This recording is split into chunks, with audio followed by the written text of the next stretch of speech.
Hello everyone.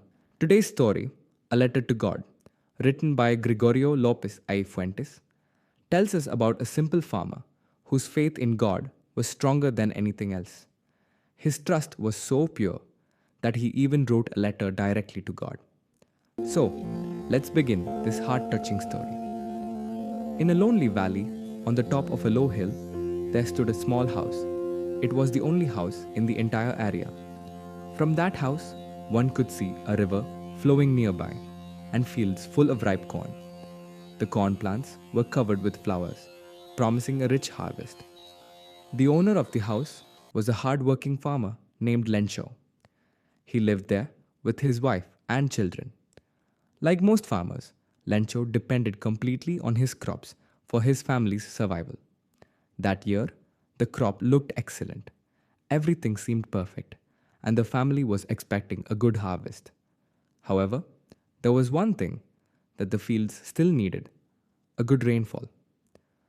One afternoon, Lencho stood in his field and looked toward the sky.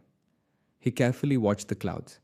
He told his wife that now they really needed rain. The older boys were working in the fields, while the younger children were playing near the house. Soon, large dark clouds began gathering in the sky. Lencho became happy. Looking at the clouds, he said that they looked like huge mountains. The air became cool and pleasant. Before long, soft raindrops started falling from the sky. The entire family felt delighted. Lencho went outside to enjoy the rain. He stretched out his hands and felt the raindrops on his skin. Smiling happily, he said that the raindrops were not just drops of water. To him, they were like new coins falling from heaven. The large drops were like 10-cent coins, and the small drops were like 5-cent coins. He believed that this rain would bring a rich harvest and a prosperous future for his family. But suddenly, nature changed its mood. A strong wind began to blow. Dark clouds covered the entire sky. Then, something unexpected happened. Instead of rain, large hailstones started falling. At first, they looked like small frozen pearls. Within a few minutes, the storm became violent. The hailstones grew larger and larger. Soon, they covered the fields, the trees, and the ground. The children ran outside and began playing with the hailstones. They laughed and enjoyed the strange weather. But the storm continued. It did not stop. For a whole hour, the hailstones kept falling heavily. The corn plants were beaten down. The flowers were destroyed. The vegetables were ruined. The fields became white as if they had been covered with salt. When the storm finally ended, the destruction was complete. Not a single leaf remained on the trees. The corn crop had been destroyed. The flowers had disappeared. Everything was ruined. Lencho stood silently and looked at his fields. His heart was broken. The harvest that had promised food and money for the whole year was gone. The family members became worried. One of the children sadly said that now no one would have anything to eat.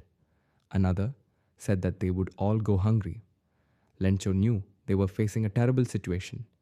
Yet, unlike others, he did not lose hope. He had complete faith in God. He believed that God could see everything. He believed that God knew the problems of every human being. That night, while the rest of the family worried about the future, Lencho thought about God and trusted that he would help them.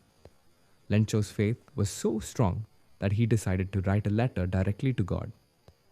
The following Sunday, after finishing his work, he sat down and began writing. It was not easy because he was not highly educated, but he carefully wrote the letter. In it, he explained that the hailstorm had destroyed all his crops. He wrote that he and his family would starve if they did not receive help. Then he made a request. He asked God to send him 100 pesos. He calculated that this amount would help him survive until the next harvest and buy seeds for planting again. After finishing the letter, he put it into an envelope. On the envelope, he wrote only 3 simple words: to God. Then he went to the post office and dropped the letter into the mailbox. He felt completely confident that God would receive it. A few days later, the letter arrived at the post office. One of the employees noticed the unusual address and handed it to the postmaster. The postmaster looked at the envelope and laughed. He had never seen such an address before.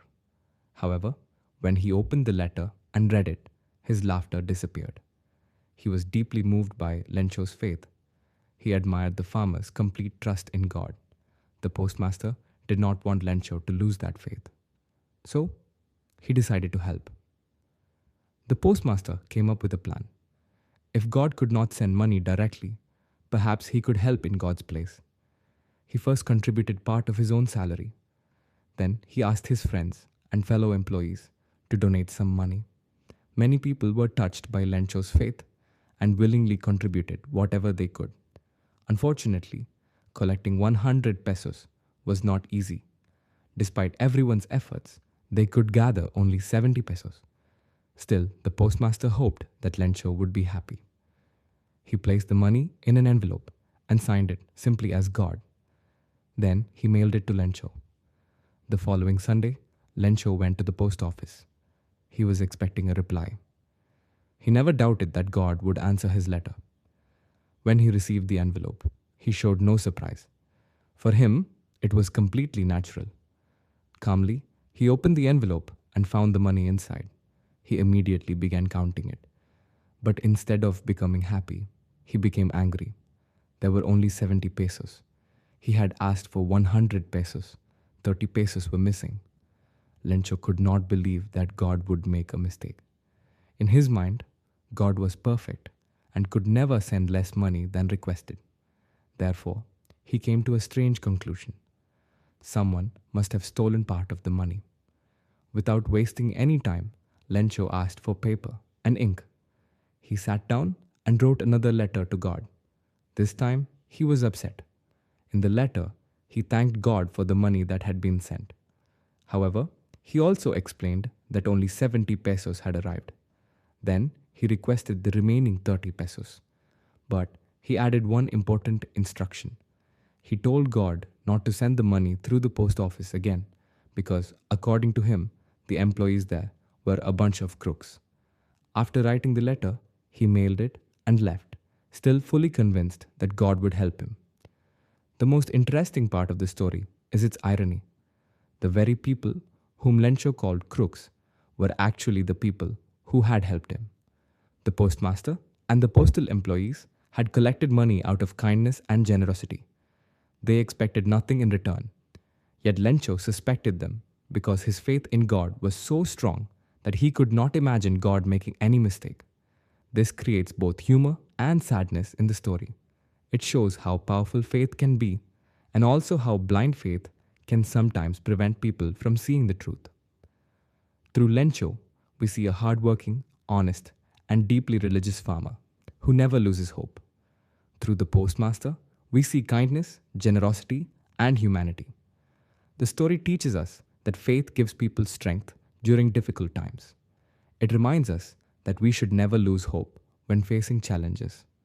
It also teaches us the importance of helping others and appreciating the kindness that people show us. At the same time, it reminds us that while faith is important, we should also recognize the reality around us. So friends, this was the beautiful story of a letter to God. Lencho lost everything in a terrible storm, but he never lost his faith. His simple trust inspired others to help him. The story beautifully combines hope, faith, kindness, and irony. It reminds us that even in the darkest times, hope can keep us moving forward, and kindness can change someone's life. Thank you for listening. Keep learning, keep believing, and remember, hope can survive even the biggest storm, and kindness is one of the greatest gifts a human being can give. See you in the next story.